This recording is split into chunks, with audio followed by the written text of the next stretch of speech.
One thing that really intrigues me about the iPhone 15 Pro is Apple showing off its gaming capabilities. They said the A17 Pro chip would actually be able to play AAA games that I played on consoles like my PlayStation 5. Games like Resident Evil 4 Remake and Resident Evil Village and Death Stranding and even the new Assassin's Creed game all coming to the iPhone 15 Pro, which is kind of crazy that the iPhone 15 Pro could actually play console level games on a small mobile phone. And once I heard this, I was kind of skeptical because I've lived through a few of Apple's efforts to get into the gaming space.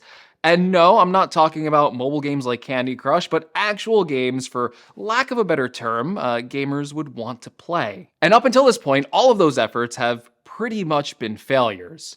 So that really made me want to check on the current state of iPhone gaming to see how much the iPhone 15 Pro changes that, and I kind of walked away pleasantly surprised and, knock on wood, hopeful for the future of iPhone gaming. So what we know as iPhone gaming right now is what I would call a passable experience with just the iPhone itself. You have a lot of different games in the App Store, and some are geared towards casual gamers, but the games that I'm more interested in are games that you'd usually find on a gaming PC or a gaming console. And to be honest right now, there isn't a huge library of these games on the iPhone 15 Pro. The games I'm excited for, like Resident Evil 4 Remake, aren't coming out until the end of the year, and Resident Evil Village at the end of October, but that doesn't mean there aren't good gaming experiences to be had. I think one of the more popular free-to-play games that runs pretty well on the iPhone and maybe is a really good example of an iPhone port is Genshin Impact. And with the standard touch controls, you certainly get by. But for me, I'm someone that really never got used to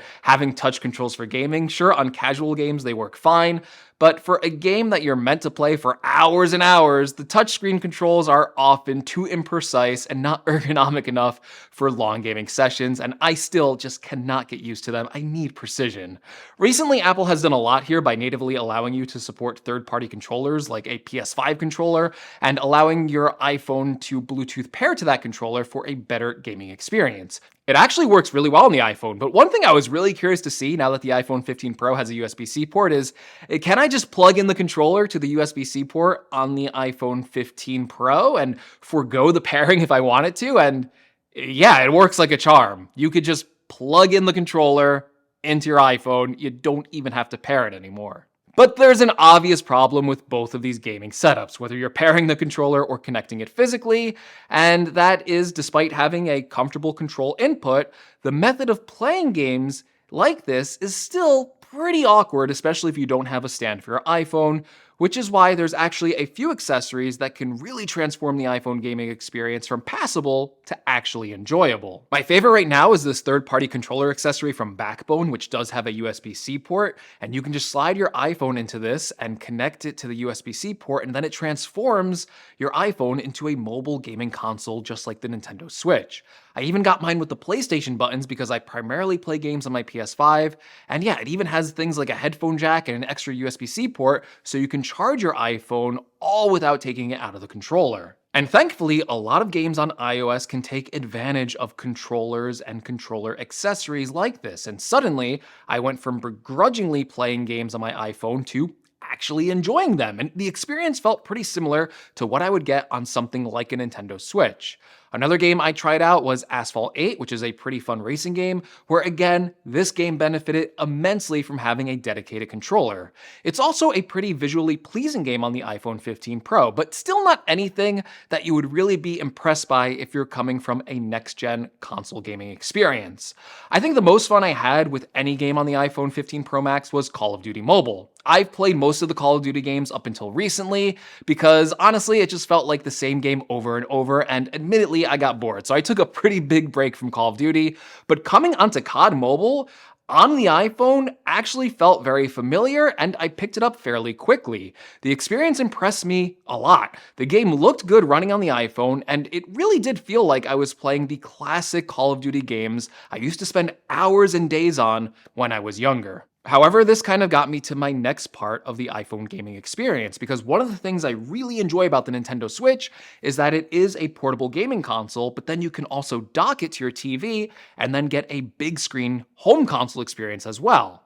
Well, with Call of Duty Mobile on the iPhone 15 Pro, it does have a USB-C port, right? And that USB-C port should be able to connect pretty easily to an external USB-C monitor, or really to hook it up to any TV with a USB-C to HDMI converter. And I didn't have to look too far. I just plugged it into my Apple Studio display that was already sitting on my desk, and my iPhone instantly connected to the display, and it also charged my phone at the same time, and outputted audio directly to the studio display speakers. And this meant I got my docked experience on the iPhone 15 Pro. I could kick back in my chair, pair the PlayStation 5 Bluetooth controller, and yeah, basically I had a home gaming console setup through this single USB-C cable connection. And I loved it. I also got a slight edge in multiplayer against other people because I could see everything so much clearer on a bigger display. I was really doing well when playing on the bigger display. And this intrigued me further, like what if I connected my controller through the USB-C port on my studio display while my iPhone is plugged in? Would the iPhone recognize it as a controller, like a USB-C hub? And yeah, it did, but there was this weird thing where it kept picking up the speaker output as the controller, but in terms of the controller working, it did, which is kind of insane how well the first USB-C iPhone plays with everything. I was honestly expecting a lot more hiccups going into this video, but everything worked pretty smoothly. Furthermore, with any of the games I tested, the iPhone 15 Pro wasn't overheating and the frame rate was stable in any of the methods I tested here. The only downside to putting it on an external monitor was the lower resolution that COD Mobile and many of the mobile games I was running on my iPhone ran at. I believe like these were running at around like 720p, so seeing them on the big screen, it would be nice to have like 1080p resolution at least. Either way though, the idea of having Call of Duty with me in my pocket and then being able to play this game anytime and anywhere with my phone for like a quick round, and then get even more extended gaming sessions by being able to plug this into an external monitor at home and get a near console level experience was really compelling. I was feeling the vision for Apple's gaming experience here. But the point remains, all of the games I've been testing in this video are mobile games designed for the iPhone. These are not the games that Apple was promising that were coming out for the iPhone 15 Pro later this year.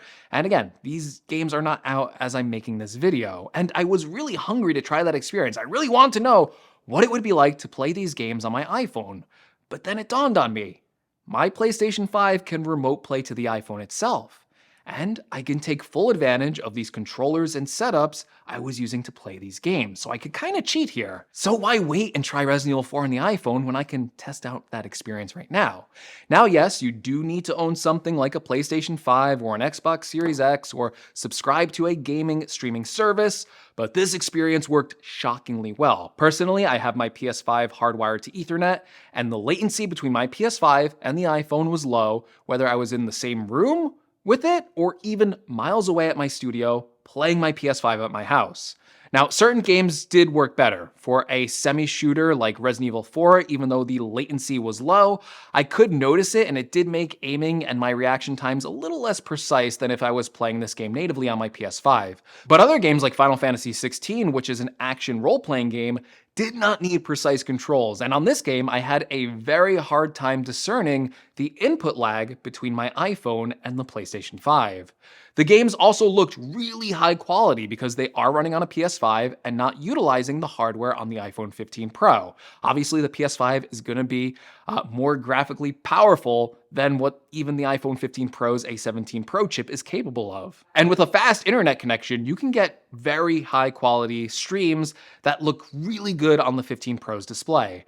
And yes, it did work with the external display method, although it did have letterboxing on the game. It made it into like a smaller window, which isn't ideal, and the game streaming quality was noticeably worse when using the bigger display. That's when I started to notice and go, okay, I am kind of streaming a game over here. And I actually think it's funny because Sony is launching their own PlayStation Portal device, which is basically their controller grafted onto an 8-inch LCD display, which takes advantage of this remote play technology. But yeah, with a third-party gaming controller, you can pretty much have this exact same experience on any of your phones. It doesn't have to be an iPhone 15 Pro. You can do this on any phone because it's not using the phone's hardware. It is utilizing just your internet connection for game streaming. Now you might be asking, Greg, what is the point of all this hype around gaming on the iPhone 15 Pro when really there's only some mobile games right now that even kind of feel a little close to console level quality games. And to play console quality games right now, they require a separate streaming device. And that may not even be reliable for some users depending on their internet situation. Why not just buy a Switch or a Steam Deck? Because there's certainly a lot less money than an iPhone. Well, that is true. And yes, the software library on something like the Nintendo Switch or a Steam Deck is far superior to anything the iPhone has going for it. Even when those newer games launch, the iPhone is still gonna pale in comparison to what you can get on those other platforms. But there are benefits to this iPhone gaming that once you try it out, you can kind of see the vision that Apple could achieve here. Because hey, not everyone owns a dedicated mobile gaming console, but chances are you own a phone and you have one on you right now. You might even be watching this video on it. And as you're watching this, there's probably only maybe a handful of people watching this video that don't own a phone, maybe even less than that. So why not utilize the hardware that you already own to play games on it? And if you're lucky like me, maybe you have a newer iPhone, like an iPhone 15 Pro, which has, believe it or not, hardware advantages over even a dedicated mobile gaming console. For example, my iPhone 15 Pro Max has a decent sized 6.7-inch display, which may not be as big as some of the dedicated mobile gaming consoles out there, but the display quality itself is far above something like the Steam Deck or the original Nintendo Switch. It has a much brighter OLED panel, way higher resolution, better colors, and a higher contrast ratio.